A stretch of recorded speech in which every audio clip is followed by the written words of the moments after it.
Hello student. मैं प्रमोद कुमार उपाध्याय स्वागत करता हूं अपने यूट्यूब चैनल पर्दी क्लासेस 4169 में।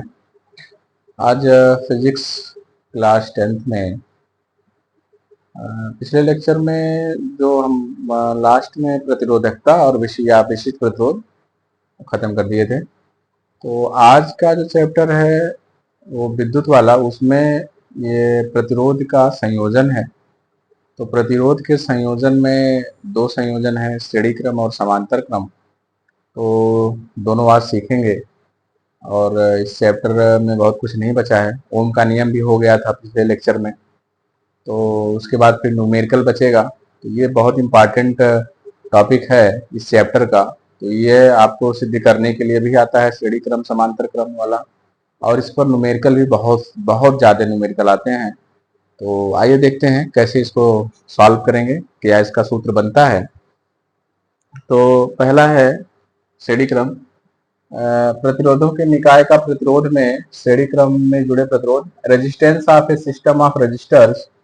तो श्रेणी क्रम में जुड़े प्रतिरोध रजिस्टर्स इन सीरीज, श्रेणी क्रम में। तो श्रेणी क्रम में जुड़ने का मतलब है एक प्रतिरोध के बाद दूसरा प्रतिरोध, दूसरा प्रतिरोध के बाद तीसरा प्रतिरोध, ऐसे एक साथ जुड़े होते हैं। उनको अलग अलग विभवांतर के बीच में रखा जाता है, अलग अलग टर्मिनल के बीच में रखा जाता है। एक बैटरी से सबको जोड़ते हैं और टोटल विभवांतर तो जो बैटरी होगा वो होगा, और वह विभवांतर तीनों अलग अलग जो प्रतिरोध है उनमें बंट जाता है। तो मेन बात यह है कि जो श्रेणी क्रम होता है, श्रेणी क्रम में धारा तो एक ही जाती है क्योंकि रास्ता नहीं बदलता। धारा तब बदलती है जब पथ बदलता है, और जब बिंदु बदल जाते हैं विभवांतर बदल जाता है। तो टर्मिनल में जैसे अभी तीन प्रतिरोध लगाए, तीन बिंदुओं के बीच में लगाएंगे तो वो अलग अलग प्रतिरोध हो जाएंगे, अलग अलग उसके विभवांतर हो जाएंगे, लेकिन वहां का पथ नहीं बदलेगा तो धारा नहीं बदलेगी। करके दिखाते हैं, देखिए। जैसे ये हमारा है, यहां से एक प्रतिरोध लगाया, दूसरा प्रतिरोध यहां लगाया, तीसरा प्रतिरोध यहां लगाया, और इनको एक बैटरी से जोड़ दिया। यहाँ पे एक कुंजी लगा दी, ऐसे। ये माइनस है, ये प्लस है। यहाँ से धारा आई निकल रही है, धारा आई जाएगी। यहाँ का टर्मिनल जो है ए है, यहाँ का जो टर्मिनल है वो डी है। इसके बीच में ए से एक बी बन गया, यहाँ पे एक बन गया सी, और लास्ट में डी है। तो इसका जो प्रतिरोध R1 है, इसका R2 है, इसका R3 है। इनके और इनके बीच में जो विभवांतर लगेगा वो V1 लगेगा। इनके और इनके बीच में जो विभवांतर लगेगा वो V2 लगेगा, और तीसरे में जो विभवांतर लगेगा वो V3 लगेगा। इस तरीके का सिस्टम है। ये बैटरी कुंजी को यहाँ पे जैसे ही बंद किया, धारा बहने लगी, और धारा बहती हुई यहाँ से ऐसे निकलेगी। तो यहाँ पे देखिए पथ नहीं बदल रहा है, इसलिए धारा नहीं बदलेगी, लेकिन अलग अलग टर्मिनल, अलग अलग बिंदुओं के बीच में एक प्रतिरोध AB के बीच में, दूसरा प्रतिरोध BC के बीच में, तीसरा प्रतिरोध CD के बीच में लगा है। तो टोटल जो विभवांतर है वो तो V है, और V बराबर होगा BA माइनस BD। टोटल विभवांतर होगा VA माइनस BD। मतलब ये विभवांतर, पूरे विभवांतर यहाँ के बराबर होगा। पूरा कहाँ से है, A से D के बीच में, लेकिन यहाँ अलग अलग पॉइंटों के बीच में अलग अलग प्रतिरोध लगे हैं। तो अलग अलग ऑपरेटर्स है, यहाँ पे ऑपरेटर्स मतलब प्रतिरोध लगा है। तो यहाँ का विभवांतर V1 हो गया, यहाँ का V2, यहाँ का V3 हो गया। मतलब V1 बराबर हो जाएगा VA माइनस VB, V2 बराबर हो जाएगा VB माइनस BC, और V3 बराबर हो जाएगा VC माइनस VD, ये अलग अलग है, अलग अलग हो जाएगा। अब देखिए धारा तो सब में सेम रहेगी, विभवांतर V है, तो V बराबर क्या हो जाएगा, V बराबर होगा V1 plus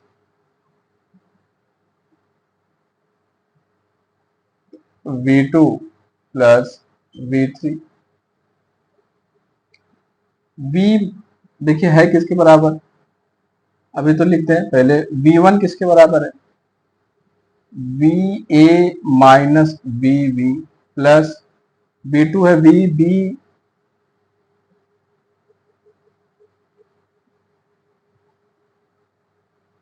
minus VC plus VC minus VD, इसके हम V3 है, तो V से B प्लस माइनस से कट जाएगा, VC से VC कट जाएगा, बचा क्या, VA माइनस VD, जो V के बराबर है। हमने पहले दिखाया है कि V VA माइनस VD के बराबर है। तो ओम का नियम लगाते हैं। ओम के नियम से यहाँ पे थोड़ा सा लाइन बना दें। ओम के नियम से, ओम का नियम क्या है, ओम का नियम है V बराबर I इंटू आर, V बराबर I इंटू आर, कहीं कैपिटल I स्मॉल I आप कुछ भी लिख सकते हैं। तो V बराबर यहाँ पे है V1 plus V2 plus V3, V1 बराबर है I इंटू R1, V2 बराबर है I इंटू R2, V3 बराबर I इंटू R3, V बराबर, तो और टोटल V बराबर क्या है, टोटल हम मान लें कि तुल्य प्रतिरोध, सबका मिला के तुल्य प्रतिरोध यहां बना देते हैं। यहां पर देखिए ये एक तुल्य प्रतिरोध है, यहां से बैटरी वही है जो यहाँ पर पहले बैटरी है, यहाँ पर कुंजी वही है, ये R जो है R तुल्य है, सबका मिला के R तुल्य है, प्लस माइनस यहाँ पे A लगा हुआ है और यहाँ पे D लगा हुआ है, धारा I बह रही है,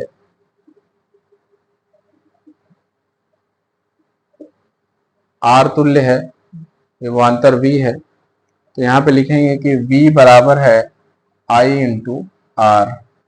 ओम के नियम से V बराबर है I इंटू आर, तो यहाँ लिखेंगे I into R, I common ले लीजिए, हो जाएगा R1 plus R2 plus R3, I से I कैंसिल हो जाएगा, R बराबर हो जाएगा R1 plus R2 plus R3। ये हमारा सूत्र बनता है और बहुत ही इंपॉर्टेंट सूत्र है। इस पर क्वेश्चन आते हैं, इसको देख लीजिए, थोड़ा सा स्क्रीनशॉट ले लीजिए इसका।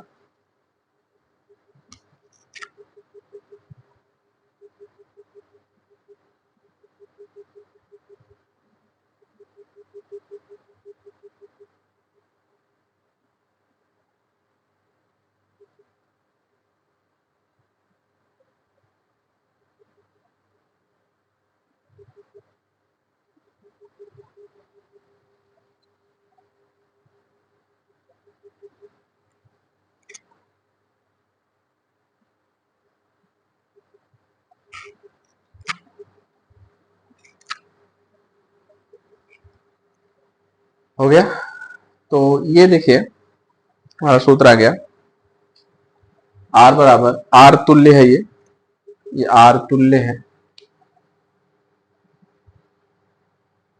R तुल्य बराबर है R1 plus R2 plus R3।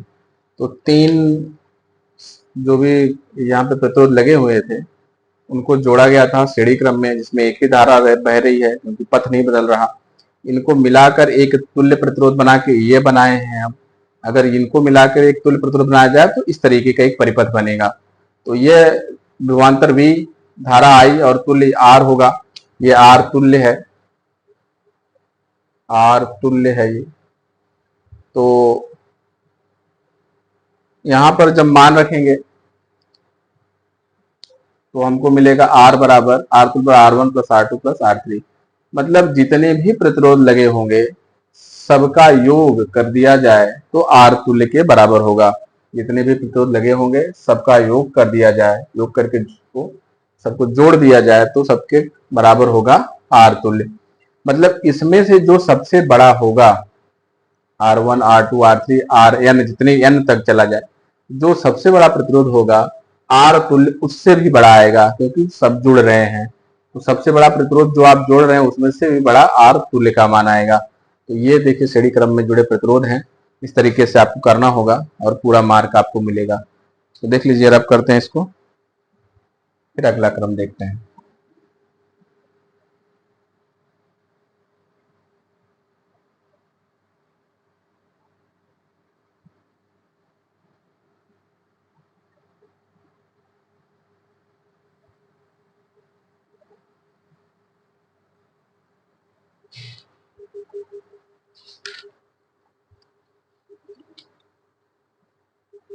अगला क्रम देख लीजिए।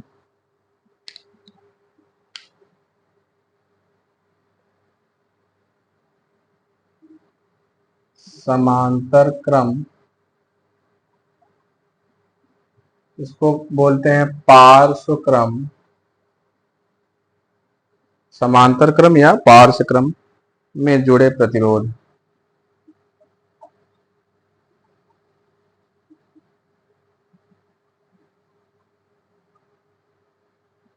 में जुड़े प्रतिरोध, इसको लिखते हैं रेजिस्टर्स इन पैरेलल।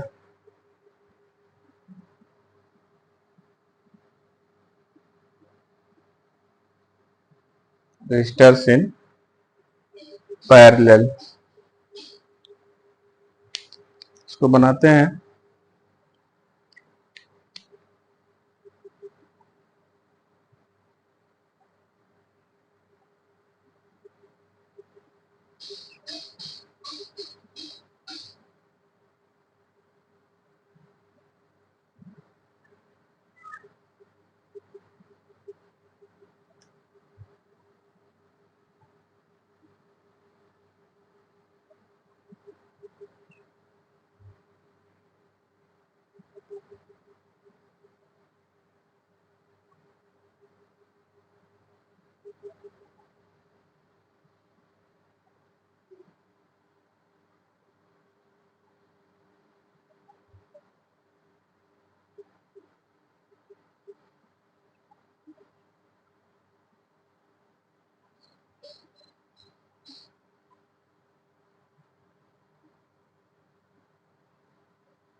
ऐसे बन गए। ये R1, ये R2, ये R3, यहाँ से धारा आई जा रही है, यहाँ भी धारा आई जा रही है, यहाँ भी धारा आई जा रही है। ये पॉइंट है A और ये पॉइंट है B, और यहाँ पर धारा बदली, रास्ता बदल गया।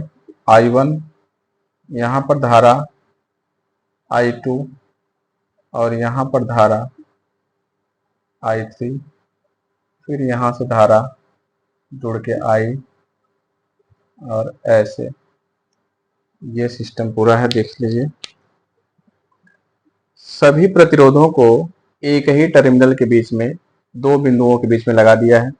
तो जितना भी विभवांतर होगा सब में एक ही विभवांतर होगा, क्योंकि अभी हमने आपको बताया था कि जब पथ बदलता है तो धारा बदलती है, और जब बिंदु बदलते हैं तो विभवांतर बदलता है। यहाँ बिंदु नहीं बदल रहा है, तो बिंदु देखिए, क्योंकि ए और बी के बीच में सभी को लगाया है तो यहाँ विभवांतर नहीं बदलेगा। यहाँ भी विभवांतर बी होगा, यहाँ भी विभवांतर बी होगा, और यहाँ भी विभवांतर बी होगा। वी यहाँ लिखेंगे समांतर क्रम में विभवांतर नहीं बदलता है और वहां धारा नहीं बदलती, तो यहाँ भी वही होगा, V बराबर VA माइनस VB लिखेंगे, क्योंकि दोनों को V और B के बीच में रखे हैं। इसका एक तुल्य प्रतिरोध बनाते हैं, तो तुल्य के लिए सबको जोड़ के यहाँ वही काम करेंगे।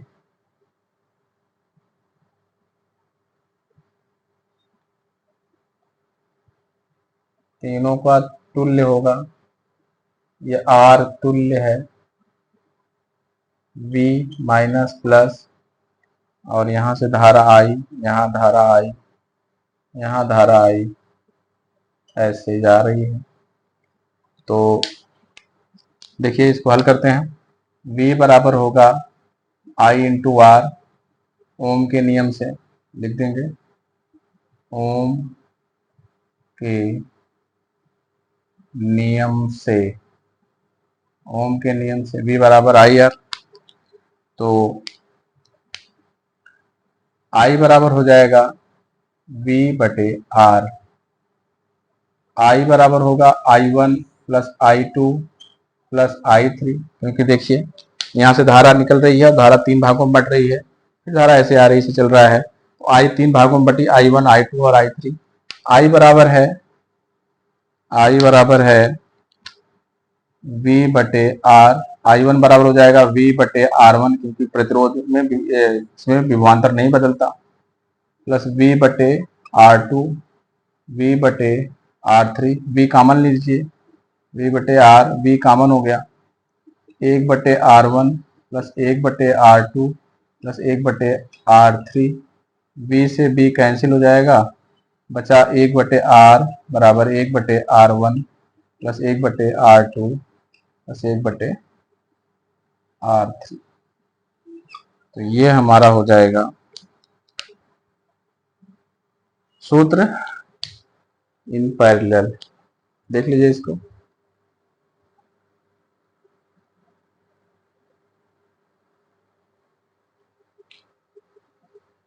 तो देखिए यहाँ से विभवांतर बैटरी का V वोल्टेज है, ये यहाँ से गया, दोनों टर्मिनल्स के बीच में तीनों प्रतिरोध को लगाया है, तो यहाँ पर प्रतिरोध में विभवांतर नहीं बदलेगा लिखा है, और I अब रास्ता बदल गया, तीन रास्ते हो गए, तो I तीन भागों में बट गया, I1 I2 और I3, तो टोटल जो है I इन तीनों भागों में बटा है, तो I इसके योग के बराबर होगा, वही ओम का नियम करके I बराबर V बराबर आई आर, क्योंकि R तुल्य है, R तुल्य ये है, यहाँ लिखेंगे R तुल्य है ये, तो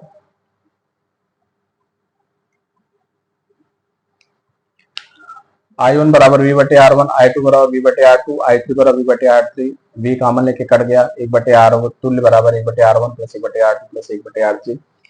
मतलब जो इसमें R तुल्य है वह उसका व्युत्क्रम, जितने भी प्रतिरोध आप लगाएंगे सभी के व्युत्क्रमों के योग के बराबर आएगा। और इसमें एक चीज और समझ लीजिए कि जो इस सीरीज में सबसे छोटा प्रतिरोध होगा, तो सबसे बड़ा प्रतिरोध होगा, या सबसे छोटा समझ लीजिए, जो सबसे छोटा प्रतिरोध होगा तो जो तुल्य आएगा उससे भी छोटा आएगा। श्रेणी क्रम में अभी हमने बात किया था कि जो सबसे बड़ा प्रतिरोध होगा जोड़ने पर तुल्य उससे भी बड़ा होगा, और समांतर क्रम में जो सबसे छोटा होगा तुल्य उससे भी छोटा होगा। तो ये दोनों में डिफरेंस है। अब देखिए कि हमको अपने घर में वायरिंग किस क्रम में करानी चाहिए, श्रेणी क्रम में कि समांतर क्रम में। तो हमारे घर में वायरिंग होती है वो समांतर क्रम में होती है, क्योंकि समांतर क्रम में वोल्टेज नहीं बदलता, विभवांतर नहीं बदलता। तो हमने जितने भी ऑपरेटर्स लगाए हैं सबको एक विभवांतर मिलेगा, एक वोल्टेज मिलेगा। हमारे घर में 220 वोल्ट आता है विभवांतर, 220 वोल्ट का विभवांतर, तो 200 ट्रांसफार्मर से 220 वोल्ट हमको मिलता है। तो हमको 220 वोल्ट हर ऑपरेटर्स को चाहिए, पंखा के लिए भी चाहिए, बल्ब के लिए भी चाहिए, एसी, कूलर, फ्रिज, जो भी आप अपने घर में ऑपरेटर्स यूज कर रहे हैं सबके लिए 220 वोल्ट चाहिए। अगर आप समांतर क्रम ना श्रेणी क्रम में लगा देते हैं तो वहां विभवांतर बदल जाएगा, तो V अब कई भागों में बट गया, तो बल्ब को कुछ अलग मिल जाएगा, कूलर को कुछ अलग मिल जाएगा, फ्रिज को कुछ अलग मिल जाएगा, जिससे हमारा ऑपरेटर्स काम नहीं करेगा, तो उसमें ऊर्जा की क्षय होगा, तो उसमें हानि भी होगा। और यहाँ पर हमको धारा बदल रही है, तो धारा में हमको देखना है कि हमको हर ऑपरेटर्स के लिए समान धारा नहीं चाहिए होती है। कुछ ऑपरेटर्स ऐसे होते हैं जिनको थोड़ा ज्यादा धारा चाहिए, ज्यादा करंट चाहिए, कुछ ऑपरेटर्स ऐसे होते हैं जिनको कम करंट चाहिए। इसलिए यहाँ पर देखिए धारा बदल रही है, तो हमारा सबसे उपयुक्त सबसे अच्छा जो क्रम है हमारे घर में वायरिंग के लिए वो समांतर क्रम है। श्रेणी क्रम में उसमें ऊर्जा का क्षय होता है, और उसमें हमारे जो ऑपरेटर्स हैं, जो हमारे घर में यंत्र लगते हैं, जो काम करते हैं, पंखा, fridge, cooler, TV, washing machine जो भी है, वो अच्छे से काम नहीं करेगा।